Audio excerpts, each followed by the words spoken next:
Assalamualaikum warahmatullahi wabarakatuh. Perkenalkan, kami dari kelompok 9 yang terdiri dari Salsabila, Neneng Galis, Della Marisa Utami, dan saya sendiri, Bella Salsabila Oktariani. Kami di sini ingin mempresentasikan mengenai akuntansi perubahan harga. Akuntansi perubahan harga sendiri merupakan bagian dari pelaporan keuangan untuk mencapai tujuan penyajian informasi keuangan. Akuntansi perubahan harga adalah perlakuan akuntansi terhadap perubahan atau selisih harga. Adanya akuntansi perubahan harga disebabkan karena perbedaan harga barang ataupun jasa pada waktu yang berbeda. Dari segi akuntansi, perubahan harga merupakan perbedaan antara kos tercatat subjek suatu objek atau pos dan jumlah rupiah yang menggambarkan nilai objek atau pos pada saat tertentu. Terdapat 3 jenis perubahan harga, yaitu yang pertama adalah perubahan harga umum, perubahan harga spesifik, dan perubahan harga relatif. Perubahan harga umum merupakan perubahan harga yang terjadi pada semua produk atau jasa secara umum. Perubahan harga umum dikenal dengan istilah inflasi. Pada umumnya, pemicu inflasi adalah penurunan nilai tukar satuan uang atau dikenal dengan perubahan daya beli. Yang kedua, perubahan harga spesifik. Perubahan harga spesifik ini mencerminkan perubahan karakteristik barang tertentu akibat teknologi atau selera terhadap barang. Perubahan harga spesifik dapat terjadi karena berbagai faktor, antara lain perubahan selera konsumer, perubahan teknologi di bidang teknik industri, dan spekulasi atau perubahan harapan masyarakat terhadap kuantitas barang maupun jasa tertentu yang tersedia dalam masyarakat. Dan yang terakhir adalah perubahan harga relatif. Perubahan harga relatif mencerminkan perubahan harga spesifik setelah pengaruh perubahan harga umum diperhitungkan. Perubahan harga relatif mengukur tingkat penyimpangan perubahan harga barang atau jasa tertentu terhadap perubahan akibat perubahan tingkat harga umum seluruh barang dan jasa. Berikutnya akan dilanjutkan oleh Saudari Della Marisa Utami. Kepadanya dipersilahkan.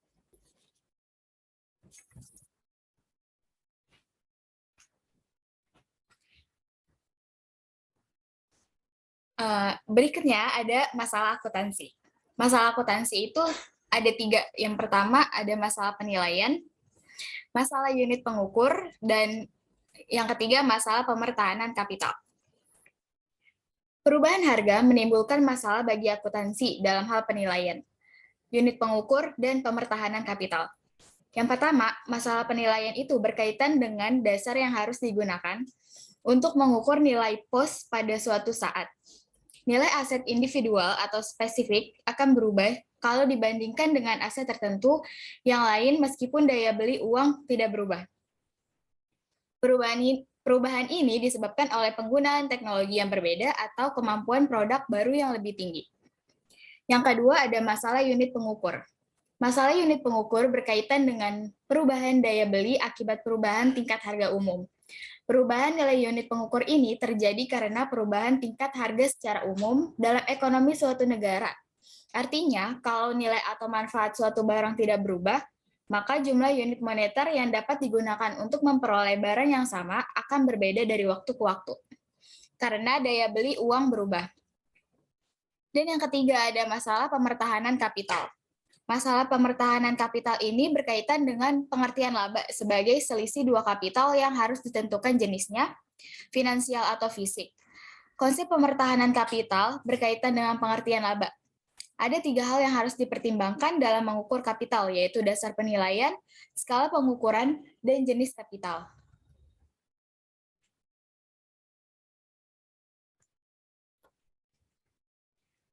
Yang selanjutnya ada pos-pos moneter. Berkaitan dengan perubahan harga, maka untuk tujuan penyesuaian penyajian laporan keuangan, item-item atau pos-pos dalam laporan keuangan dibagi dalam pos moneter dan non-moneter. Pos moneter ini terdiri atas aset moneter dan kewajiban moneter. Aset moneter adalah klaim untuk menerima kas di masa mendatang dengan jumlah dan saat yang pasti tanpa mengaitkannya dengan harga masa datang, barang, dan jasa tertentu. Kewajiban moneter adalah keharusan untuk membayar uang di masa mendatang dengan jumlah dan saat pembayaran yang sudah pasti. Implikasi perubahan harga terhadap pos-pos moneter lebih berkaitan dengan perubahan daya beli yang menimbulkan untung atau rugi daya beli, atau purchasing power gains and losses. Selanjutnya ada pos-pos non-moneter. Pos-pos non-moneter adalah pos-pos lain yang bersifat moneter, yang juga terdiri atas aset non-moneter dan kewajiban non-moneter. Aset non-moneter adalah aset yang mengandung jumlah rupiah yang menunjukkan nilai dan nilai tersebut berubah-ubah dengan berjalannya waktu, atau aset yang merupakan klaim untuk menerima potensi jasa atau manfaat fisik tanpa memperhatikan perubahan daya beli. Kewajiban non-moneter adalah keharusan untuk menyerahkan barang dan jasa atau potensi jasa lainnya dengan kuantitas tertentu tanpa memperhatikan daya beli atau perubahan nilai barang atau potensi jasa tertentu pada saat diserahkan. Implikasi perubahan harga terhadap pos non-moneter adalah terjadinya perbedaan nilai tukar atau exchange value antara saat pos-pos tersebut diperoleh atau terjadi dan nilai tukar saat diserahkan atau dilaporkan pada akhir periode. Dapat disimpulkan bahwa pos-pos moneter ini berkaitan dengan untung atau rugi daya beli, sedangkan pos-pos non-moneter berkaitan dengan untung atau rugi penahanan. Materi selanjutnya akan dijelaskan oleh Salsabila. Kepadanya kami persilahkan.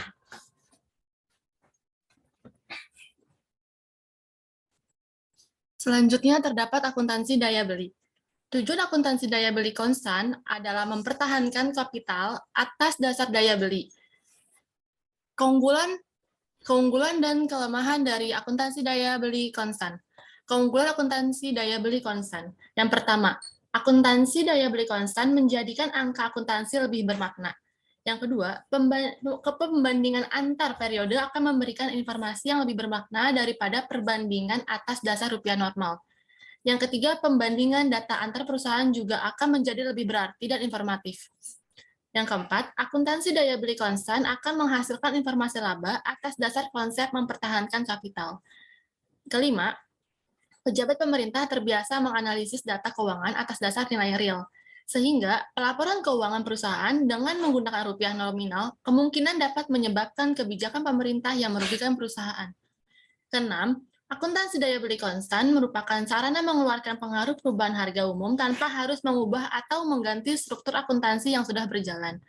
Dan ketujuh, akuntansi daya beli konstan dapat mengatasi atau meniadakan metode akuntansi yang dimaksudkan untuk menanggulangi perubahan harga secara parsial atau secara pos per pos, seperti misalnya penggunaan metode MTKP untuk persediaan, metode penilaian KAPLR, atau metode depresiasi akselerasian. Selanjutnya, kelemahan akuntansi daya beli konstan. Yang pertama, akuntansi daya beli konstan belum memperhitungkan pengaruh perubahan harga spesifik. Yang kedua, manfaat informasi tambahan kemungkinan besar tidak sepadan dengan kos untuk menyusun statement keuangan daya beli konstan. Yang ketiga, statement keuangan daya beli konstan diinterpretasi secara keliru sebagai informasi tentang nilai sekarang. Padahal, informasi yang disajikan oleh akuntansi daya beli konstan bukan merupakan nilai sekarang, nilai yang dapat direalisasi atau bahkan nilai diskon. Yang keempat, untung atau rugi daya beli tidak mempunyai makna atau interpretasi yang jelas atau intuitif. Dan kelima, indeks yang digunakan untuk menghomogenuskan unit pengukur tidak mewakili perubahan daya beli yang terkandung dalam aset perusahaan sehingga hasil perhitungan akuntansi daya beli konstan diragukan kendalanya. Akuntansi kos sekarang. Tujuan akuntansi kos sekarang adalah mengukur laba suatu periode dengan mempertahankan kapital semula. Dasar pengukur kos sekarang. Yang pertama, kos pengganti. Dengan dasar kos pengganti, penekanan diletakkan pada kos pengganti aset yang dikuasai perusahaan dengan aset yang sejenis atau sama fungsinya. Yang kedua, nilai jual sekarang. Dengan dasar nilai jual sekarang, kos sekarang atau aset diukur atas dasar harga aset seandainya pada saat sekarang perusahaan memilih untuk menjual aset tersebut alih-alih memaknai untuk operasi. Dan ketiga, nilai terrealisasi harapan. Dengan dasar nilai terrealisasi harapan dilandasi gagasan bahwa semua aset diperoleh untuk memberikan potensi jasa masa datang yang akhirnya mendatangkan aliran masuk dana atau kas. Untuk materi selanjutnya akan disampaikan oleh Neneng Galis. Selanjutnya, kos sekarang dan pemertahanan kapital. Akuntansi kos sekarang dilandasi konsep pemertahanan kapital. Perubahan harga aset yang ditahan selama suatu periode menimbulkan untung atau rugi penahanan. Perlakuan untung atau rugi penahanan bergantung pada jenis kapital yang dianut. Untuk kapital finansial, untung atau rugi ia akan diperhitungkan dalam penentuan laba periode sebagai untung terrealisasi. Sedangkan kapital fisik dianut, kapital dapat dikatakan tetap atau dipertahankan jika perusahaan mampu mengganti seluruh asetnya dengan aset sejenis atau jika perusahaan mampu mempertahankan kapasitas untuk memproduksi barang dan jasa secara tetap atau sama dengan periode sebelumnya. Selanjutnya, sumber informasi dan teknik pengukuran. Pertama, pengindeksian atau indection, kedua penghargaan langsung atau direction pricing, ketiga pengkosan unit atau unit costing, dan keempat penghargaan fungsional atau functional pricing. Pertama, pengindeksian, indection, sumber informasi dapat berupa indeks harga yang dihasilkan pihak eksternal untuk kelompok barang atau jasa yang diukur, atau indeks harga yang dihasilkan sendiri oleh perusahaan berdasarkan catatan historis untuk kelompok barang atau jasa. Kedua, ada penghargaan langsung atau direct pricing. Teknik ini membebankan secara langsung bahan dan tenaga kerja ke suatu aset atau kelompok aset. Teknik ini biasanya memerlukan informasi dari dalam maupun luar perusahaan. Ketiga, pengkosan unit atau unit costing. Teknik ini digunakan untuk menaksir kos reproduksi suatu barang. Dengan teknik ini, setiap komponen kos yang membentuk kos reproduksi harus dihitung dengan menggunakan data yang tersedia. Keempat, penghargaan fungsional atau functional pricing. Teknik ini digunakan untuk menentukan kos pengganti suatu fungsi produksi atau pemrosesan dan bukannya suatu aset secara individual atau kelompok aset yang masing-masing berdiri sendiri. Selanjutnya ada penyajian kembali laporan keuangan. Laporan keuangan berisi informasi yang menggunakan unit pengukuran mata uang. Dalam suatu kondisi hiperinflasi, informasi dalam mata uang dapat memberikan indeksi yang menyesatkan bagi pengguna laporan keuangan.